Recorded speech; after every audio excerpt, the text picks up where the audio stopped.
हम लोग पढ़े थे इसके पहले जैव प्रौद्योगिकी का डिफिनेशन, फिर इसके बाद हम लोग पढ़े थे क्या, जैव प्रौद्योगिकी के सिद्धांत, राइट। अब देखो आपका नेक्स्ट हेडिंग क्या है, मतलब अब सिद्धांत में दो आपके पार्ट थे, एक था आपका आनुवांशिक तकनीकी और एक आपका क्या था, रासायनिक तकनीकी। अब देखो अब नेक्स्ट आपका हेडिंग है आनुवांशिक तकनीकी के साधन। आनुवांशिक तकनीकी को ही हम लोग क्या बोलते हैं, पुनर्योगज डीएनए तकनीकी भी कहते हैं। क्या हमने बोला, आनुवांशिक तकनीकी को हम लोग क्या बोलते हैं, पुनर्योगज डीएनए तकनीक कहते हैं। तो आपके एनसीईआरटी में क्या नाम दिया है, पुनर्योगज डीएनए तकनीक के साधन दिया है। तो अब नेक्स्ट आपका हेडिंग क्या हो जाता है, नेक्स्ट आपका हेडिंग है आनुवांशिक तकनीक के साधन।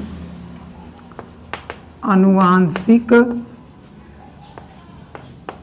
तकनीक के साधन, तकनीक के साधन,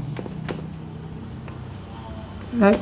अब देखो अब आनुवांशिक तकनीक के हम बात करते हैं साधन के।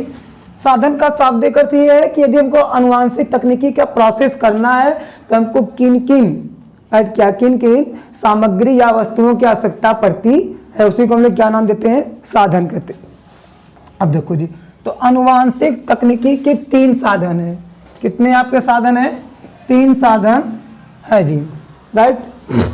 वो कौन कौन है, तो पहला आपका होता है एंजाइम। पहला आपका क्या होता है, एंजाइम होता है, राइट। दूसरा आपका होता है क्या बोलते हैं, वेक्टर, क्या होता है, वेक्टर। और तीसरा आपका क्या होता है, होस्ट होता है, राइट। हम आप लोग को हिंदी में लास्ट में समझा देंगे ना। तो आनुवांशिक तकनीकी के कितने साधन है, 3 साधन है, एंजाइम, वेक्टर और होस्ट।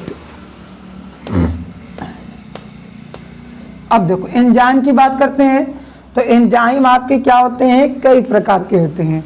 एंजाइम क्या होते हैं, एंजाइम कई प्रकार के होते हैं। देखो कौन कौन होते हैं, तो पहला एंजाइम का नाम होता है लाइसिंग एंजाइम। क्या होता है, लाइसिंग एंजाइम, राइट। अब नेक्स्ट आपका होता है, अगला आपका होता है रेस्ट्रिक्शन एंजाइम। रेस्ट्रिक्शन एंजाइम, बात समझ में आ गया। तीसरा आपका होता है ज्वाइनिंग एंजाइम।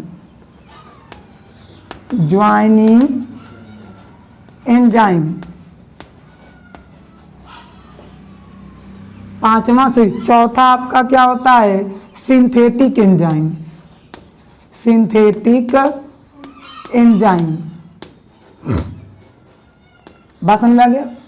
अब देखो जी, अब lysing enzyme are 4 type. Basically आपके 3 टाइप के होते हैं।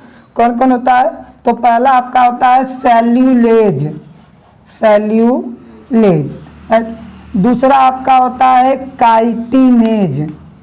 काइटिनेज, तीसरा आपका होता है सेल्यूलेज, काइटिनेज, लाइसोजाइम। क्या होता है, लाइसोजाइम, बात समझ आ गया। अब इसी प्रकार जो रेस्ट्रिक्शन एंजाइम है, रेस्ट्रिक्शन एंजाइम आपके क्या होते हैं, ये 3 टाइप के होते हैं, राइट। पहला आपका होता है एक्सोन्यूक्लिएज। एक्सोन्यूक्लिएज, दूसरा आपका होता है इंडोन्यूक्लिएज। इंडोन्यूक्लिएज, राइट। तीसरा आपका क्या होता है, तीसरा आपका होता है रेस्ट्रिक्शन इंडोन्यूक्लिएज। रेस्ट्रिक्शन इंडोन्यूक्लिएज। इंडोन्यूक्लिएज। अब ज्वाइनिंग एंजाइम बस आपका एक ही होता है, उसका नाम होता है डीएनए लाइगेज। नाम क्या होता है उसका, डीएनए लाइगेज। अब सिंथेटिक एंजाइम 2 होते हैं, एक आपका होता है डीएनए पॉलीमरेज और एक होता है रिवर्स ट्रांसक्रिप्टेज। एक आपका क्या होता है, डीएनए पॉलीमरेज और एक आपका क्या होता है, रिवर्स ट्रांसक्रिप्टेज। रिवर्स ट्रांसक्रिप्टेज, बात समझ आ गया। अब देखो वेक्टर की बात करते हैं, तो वेक्टर भी आपके क्या होते हैं, वेक्टर भी आपके कई टाइप के होते हैं। वेक्टर भी आपके क्या होते हैं, कई टाइप के होते हैं, राइट। पहला आपका वेक्टर में आता है प्लाज्मिड, पहला आपका क्या आता है, प्लाज्मिड आता है। दूसरा जो वेक्टर होता है उसका नाम होता है बैक्टीरियोफेज, बैक्टीरियोफेज, राइट। तीसरा जो वेक्टर होता है उसका नाम होता है कास्मिड। चौथा जो वेक्टर होता है उसका नाम होता है फैजेमाइड, फैजेमाइड। इसके बाद आपके होते हैं और भी हैं, उसका नाम जैसे है ईस्ट आर्टिफिशियल क्रोमोसोम है, बैक्टीरियल आर्टिफिशियल क्रोमोसोम है और सटल वेक्टर, सटल STT है ना, सटल वेक्टर। बात सुनिए, होस्ट का कोई भी टाइप नहीं होता है। होस्ट आपका ये जरूर होता है कि आपका वेक्टर मेडिएटेड हो, एक होता है होस्ट और एक होता है नॉन वेक्टर मेडिएटेड होस्ट होता है, राइट। वो हमको इसके बारे में डिस्कस नहीं करना है जी, राइट। तो दिस इज द क्या, दिस इज द क्या आपका अनुवांशिक तकनीकी के साधन है, मतलब tools of the genetic material, क्या टूल्स ऑफ जेनेटिक मटेरियल। अब थोड़ा सा ध्यान देंगे, ये जो आपका रेस्ट्रिक्शन इंडोन्यूक्लियेज एंजाइम है ये भी 3 टाइप का होता है। कितने टाइप का होता है, 3 टाइप का। क्या, restriction endonuclease first, restriction endonuclease, restriction endonuclease second और आपका होता है रेस्ट्रिक्शन इंडोन्यूक्लियेज थर्ड। बात समझ में आ गया। तो अभी आप लोग फिर समझिएगा, इसी हेडिंग को हम लोग किस नाम से जान सकते हो आप, पुनर्योगज DNA, पुनर्योगज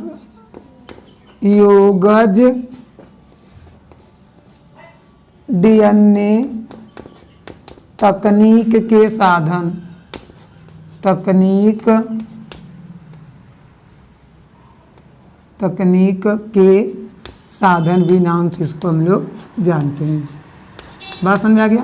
देखो जी, तो आपका हेडिंग क्या था, आपका हेडिंग था अनुवांशिक तकनीक के साधन, या फिर इसको हम लोग क्या बोलते हैं, पुनर्योगज DNA तकनीक के साधन, मतलब टूल्स ऑफ जेनेटिक इंजीनियरिंग करते हैं हम लोग। तो हम लोग क्या बोलेंगे कि अनुवांशिक तकनीक या पुनर्योगज DNA तकनीक के 3 साधन होते हैं, राइट।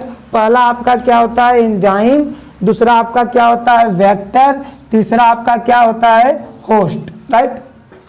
अब देखो जी, एंजाइम क्या होते हैं, enzyme are 4 type, lysing enzyme, restriction enzyme, joining enzyme and synthetic enzyme. Lysing enzyme 3 type के होंगे, सेल्यूलेज, काइटिनेज और लाइसोजाइम, राइट। रेस्ट्रिक्शन एंजाइम आपके 3 टाइप के होंगे, एक्सोन्यूक्लियेज, इंडोन्यूक्लियेज और रेस्ट्रिक्शन इंडोन्यूक्लियेज। और ज्वाइनिंग एंजाइम आपके एक ही प्रकार का होता है, उसका नाम क्या होता है, DNA लाइगेज। सिंथेटिक एंजाइम 2 होते हैं, DNA पॉलीमरेज और रिवर्स ट्रांसक्रिप्टेज। बात समझ में आ गया। उधर vector, vector are many type. पहला वेक्टर आपका क्या होता है, प्लाज्मिड होता है। फिर बैक्टीरियोफेज जिसको लोग जीवाणु भोजी कहते हैं। फिर cosmid, phagemid, yeast artificial chromosome, bacterial artificial chromosome, shuttle vector. Host आपका कोई इसका टाइप नहीं होता है, बस ये माना जाता है कि इसके जो ट्रांसफर की बेसिस पर होस्ट को 2 भागों में डिवाइड करते हैं हम लोग। एक होता है वेक्टर मेडिएटेड होस्ट और एक होता है नॉन वेक्टर मेडिएटेड होस्ट होता है, राइट। अब ये आप लोग क्या करो, इसको शुड भी नोट कर लो, उसको क्लोज कर दो।